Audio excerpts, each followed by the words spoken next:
जय हिंद प्यारे दोस्तों, एक बार फिर से आप सभी का व्यायाम जीएस रिसर्च सेंटर पर स्वागत है। आज है 18 जून। तो 18 जून को बनने वाले जितने भी महत्वपूर्ण करंट हैं उनको हम इस वीडियो में डिस्कस करेंगे। क्लियर है? चलिए स्टार्ट करते हैं। तो पहला प्रश्न यहाँ पर आप लोगों के सामने दिया गया है, ग्लोबल स्टार्टअप इकोसिस्टम रिपोर्ट में कौन सा राज्य शीर्ष स्थान पर है? तो याद रखेंगे, ग्लोबल स्टार्टअप इकोसिस्टम रिपोर्ट में केरल राज्य शीर्ष स्थान पर है। तो बात आई है केरल की। तो केरल के सीएम कौन है? सबसे पहला प्रश्न यहाँ पर नोट करेंगे। तो पिनाराई विजयन। कौन है?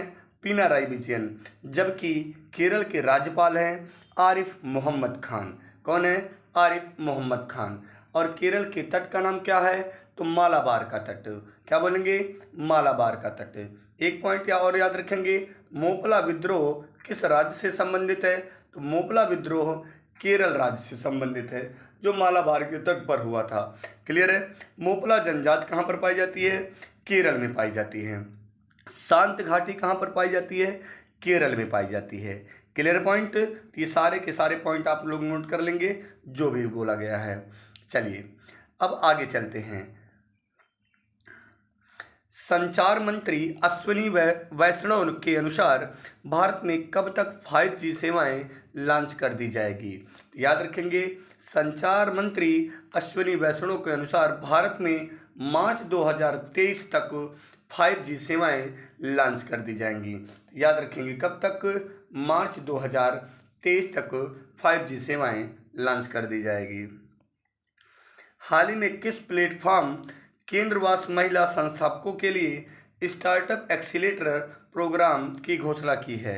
तो याद रखेंगे, हाल ही में गूगल प्लेटफॉर्म केंद्रवास महिला संस्थापकों के लिए स्टार्टअप एक्सीलेटर प्रोग्राम की घोषणा की है। किसने? गूगल। Clear point?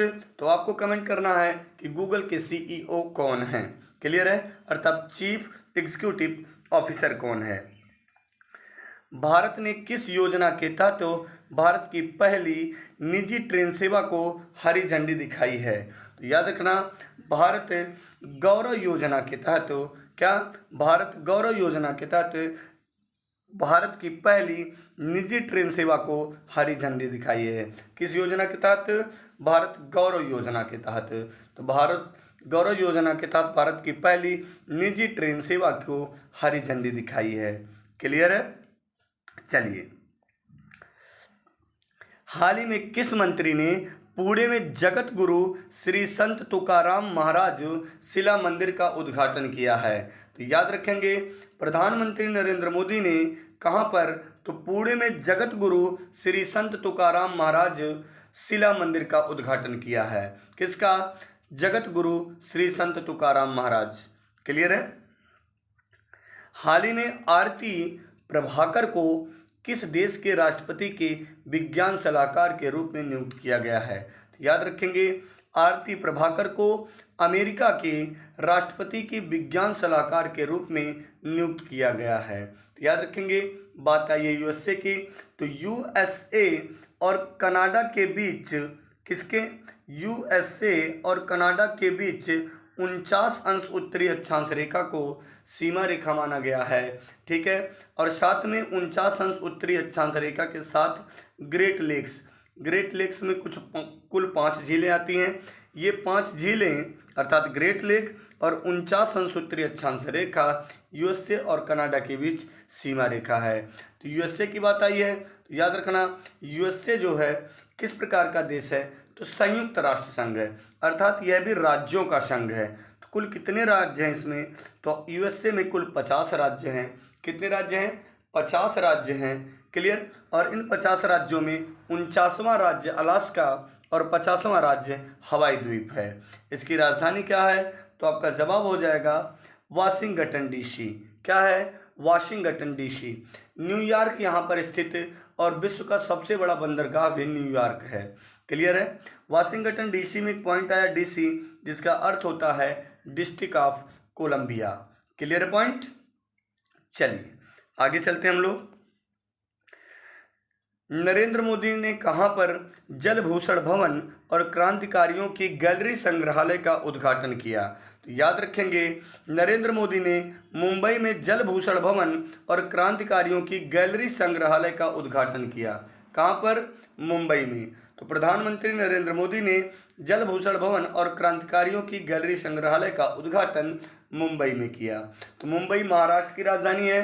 भारत की सबसे बड़ा बंदरगाह मुंबई है और मुंबई बंदरगाह पर अत्यधिक भीड़ होने के कारण महाराष्ट्र में एक बंदरगाह और बनाया गया जिसका नाम है न्हावा शेवा बंदरगाह और इसी का नाम है पंडित जवाहरलाल नेहरू बंदरगाह। क्लियर है? मुंबई बंदरगाह का ही मुंबई बंदरगाह पर अत्यधिक भीड़ होने के कारण न्हावा शेवा बंदरगाह बनाया गया था। यह भारत का एकमात्र मशीनीकृत बंदरगाह है।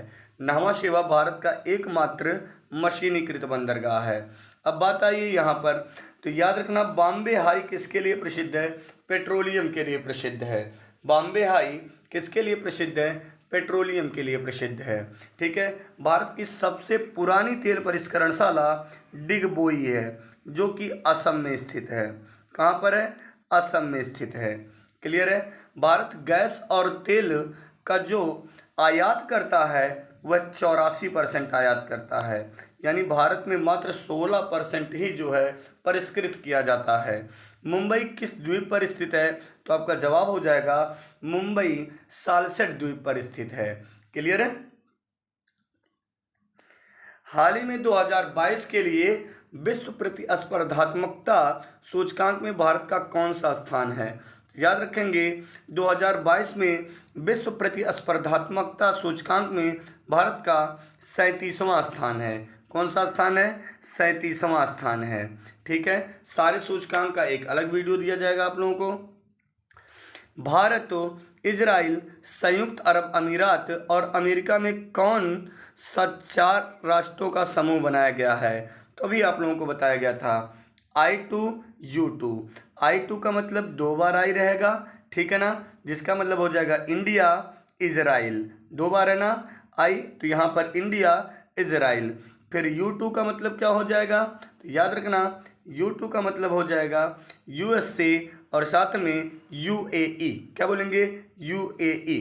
तो जैसे आपने पैसिफिक क्वाड देखा था, एशिया पैसिफिक क्वाड, क्वाड भी 4 देशों का समूह है, ठीक है ना।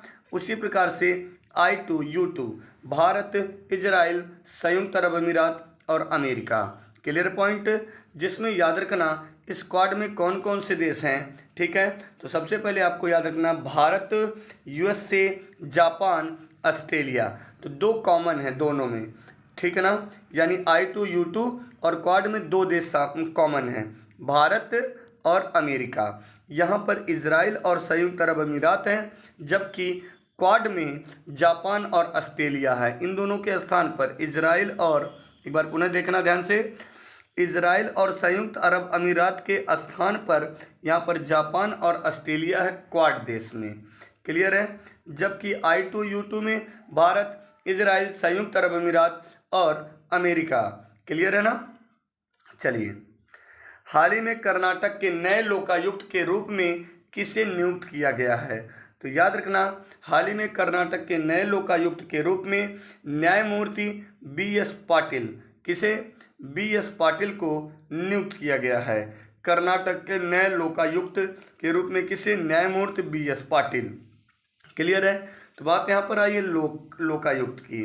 तो लोकपाल की अवधारणा सर्वप्रथम किस देश में आई? स्वीडन में। और कब आई? तो 1809 में आई। 1809 में आई। किस नाम से आई थी? ओम्बड्समैन के नाम से आई थी, ठीक है ना।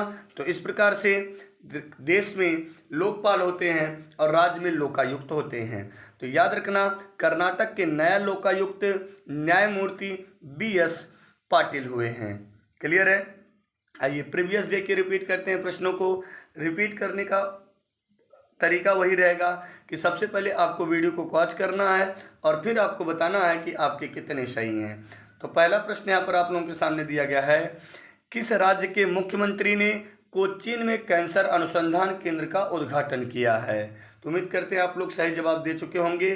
तो आपका जवाब हो जाएगा केरल के मुख्यमंत्री पिनाराई विजयन ने कोचीन में कैंसर अनुसंधान केंद्र का उद्घाटन किया है। दूसरा प्रश्न है, किस देश ने जानवरों के लिए कोविड-19 वैक्सीन एनोकोवैक्स लॉन्च किया है? क्या इनोकोवैक्स लॉन्च किया है? तो आपका जवाब हो जाएगा भारत। तो क्लियर है। पहली बार फीफा नेशंस के लिए किस देश ने क्वालिफाई किया है? तो पहली बार फीफा नेशंस के लिए भारत देश ने क्वालिफाई किया है। चलिए, आज का सेशन यहीं तक रहेगा। बेस्ट ऑफ लक दोस्तों।